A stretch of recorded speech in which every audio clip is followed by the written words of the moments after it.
Live from the entertainment.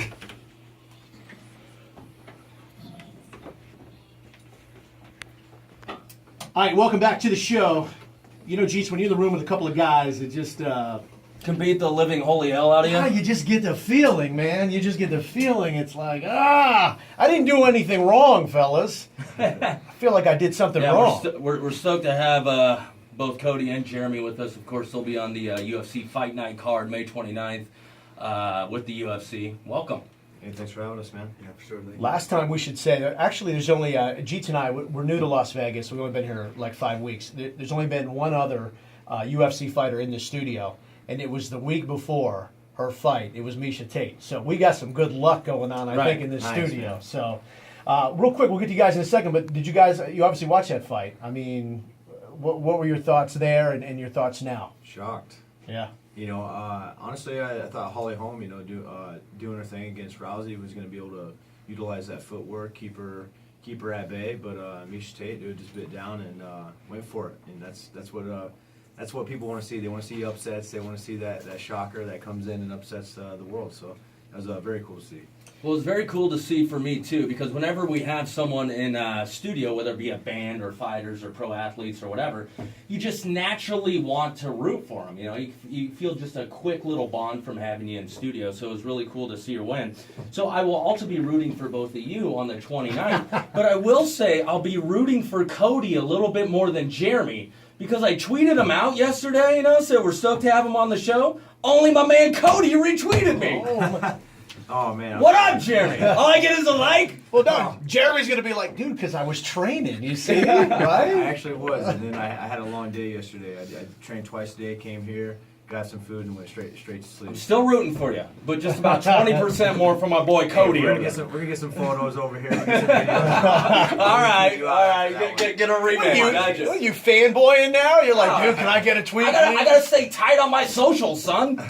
Cody, let's talk about your fight coming up, and obviously this is on FS1. So, which I think is really kind of a great opportunity because it's everybody in the country and the world actually can see you. A little bit different from the pay-per-view events. Not that pay-per-view doesn't have a huge audience, because it does.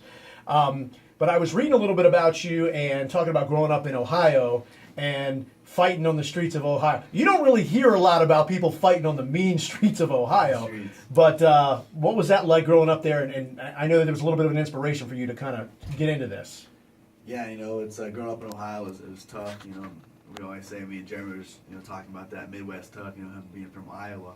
So, a lot of blue collar people, genuine people come from there, hard workers, So it definitely gives me motivation from, where I'm come from to be able to do what I'm doing now. Did you, was there ever a point in your life growing up where you're just beating so many people's asses on the streets, you're like, man, I got to start getting paid for this? Man, there's a time in my life where I was always going out and, having to get into fights, and I remember getting stabbed when I was 18, and that was kind of like a turning point where I was That's like, fighting dirty. Yeah. Yeah. So that was like a kind of turning point where I was like, all right, man. I remember sitting down with my mom, and I was like, look, this, and she didn't want me, her child doing that and seeing that happening. So, I was still like, I just left college, and I was going out trying to figure out what I was going to do next with life. I was getting ready to go, be a coal miner, and finally I was like, sat down, I was like, hey, I want to fight, I want to take this fight, to the next level. And once I cracked down there and, really focused on myself, I finally, made my dreams come true. Yeah, I think the UFC pays a little bit more than coal mining, too, so I like it. Now, do either one of you expect to be stabbed on May 29th?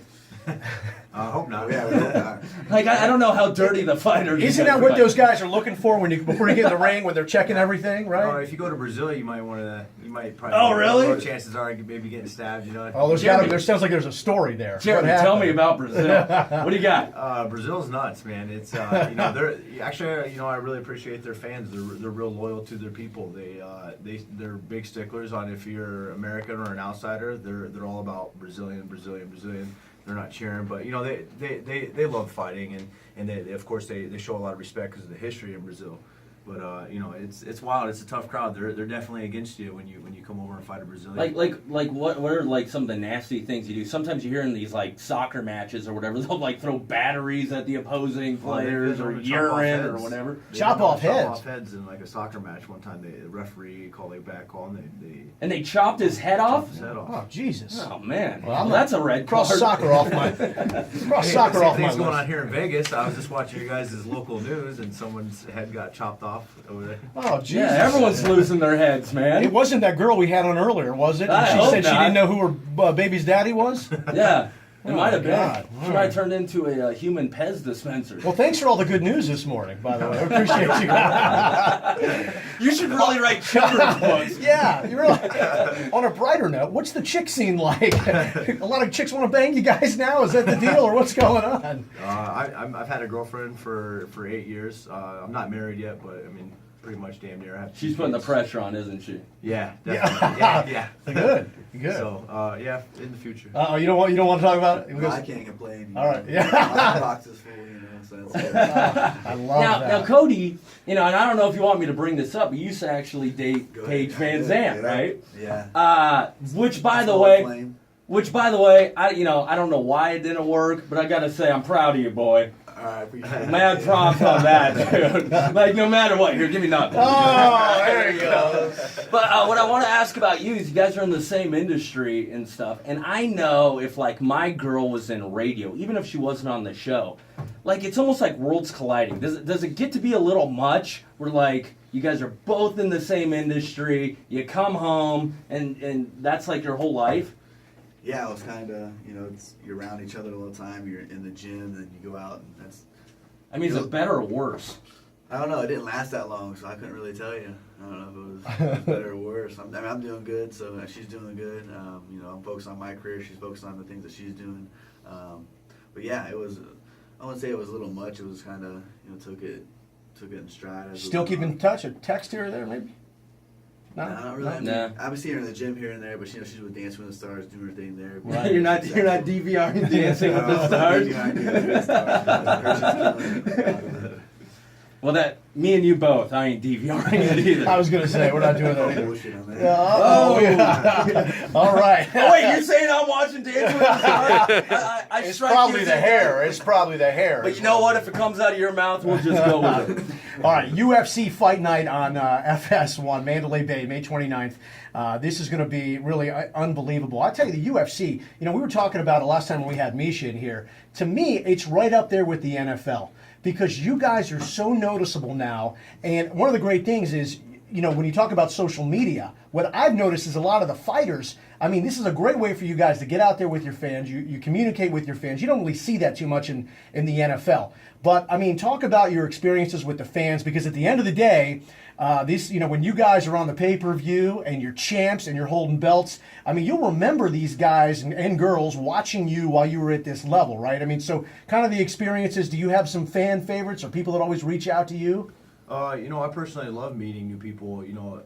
Growing up in MMA and traveling the world, I've met people all over the world. Get to meet you guys, get to speak here, give out to the air. And like you said, as soon as you meet somebody, I met people on planes. I've got sat next to talk to them like me and Cody here. And next thing you know, they'll ask like, well, what do you do? And I'm like, well, I'm actually a professional fighter. And, they'll look at me and, I'm not bad looking. I don't look banged up or have scars all over my face. And they're like, well, you look pretty good. You must be pretty good. And I'm like, yeah, matter of fact, I'm flying out. I'm about to go fight. And then, maybe they'll watch the fight. They'll hit me up on Facebook like, that was amazing. Great job. We're actually fans now. We had our whole family watching. And now everybody from so-and-so knows you. And so it's good to go out and meet new people and interact with fans, whether they love you, hate you. It's always good to be noticeable and get that attention out. That's you get a short span in fighting, and just like in football. Yep. It's just the best that you go out there and make every day your best day and have fun with it. And like I said, man, you meet new people all over the world. It could meet into new opportunities, bigger business plans for the future. And it's just something that I really like. It's pretty fun. Cody, does it piss you off? I know you're a competitor and you're a fighter. When they say, they talk about potential and up and comers. Are you? It must just kill you. You just want to shake that, and right? you're undefeated. Right. Yeah, definitely. I never, or that, hype train or whatever. I never was for that. I'll go out and create my own hype. Let my actions speak louder than my words. and you know, just keep busy, go out there and perform. That's what all I got to do. You know, on the date that I'm given the fight, just go out there and perform like I know I'm able to, and you know. But yeah, definitely, you know, what do they call it, up and comer. Yeah, You know. you see that a lot, you know, in all the promotion stuff. Yeah, you know, they try to blow it up like that. I don't believe, you know, there's a lot of pretenders in this sport, you know, and you know, I'm a contender, so I just can't wait, you know, to keep showcasing my skills. And I'm very fortunate that I got the main event slot here in Vegas against, you know, tough Thomas Almeida. How tough is he? Not tough enough to make it out of the first round. I know that. Oh, I like to that. hear. Jeremy, what do you think about your fight, man? I just, you know, like always, I'm gonna knock him out. You know, this is a great opportunity. Hidden Barral's made a lot of noise in his years over the come, and it's a big name, and he's moving up to 145 pounds, where he claims he's going to be a little bit more healthier, and I'm excited for that opportunity to go in there and punch his lights out. Awesome. Nice. Well, I'll be at the fight, so just let me know if you need a pre-fight pep talk. Hey, so when I bring you in after I knock out Hidden Barral, are you going to tweet that and be my boy? Absolutely. Only if you retweet it out. Basically, he's saying, so if he doesn't win the fight, are you just going to go away, or are you, No, are you man. sticking with your boy? No, dude, you came on the show. I'm rooting for you till the end, brother. Nice, man. All right, we want to give some tickets away real quick. Can you guys hang out for just a few more minutes? I want to play a quick song. We want people to call 702-791-1075. We don't like to just do the regular radio crap where it's caller 10. We want to make Yeah. people work for these tickets a bit. So 702-791-1075. Geez, we should lay out for people what they got to do. Basically, what we're going to have callers do is it's something we call Better Than Buffer. So they're going to call up and do their best Bruce Buffer impersonation, introducing you guys, Cody and Jeremy here. That's right. And then based on whoever does the best, you guys are going to award a winner to come see you May 29th. Nice, that's awesome. Awesome. All right, so 702-791.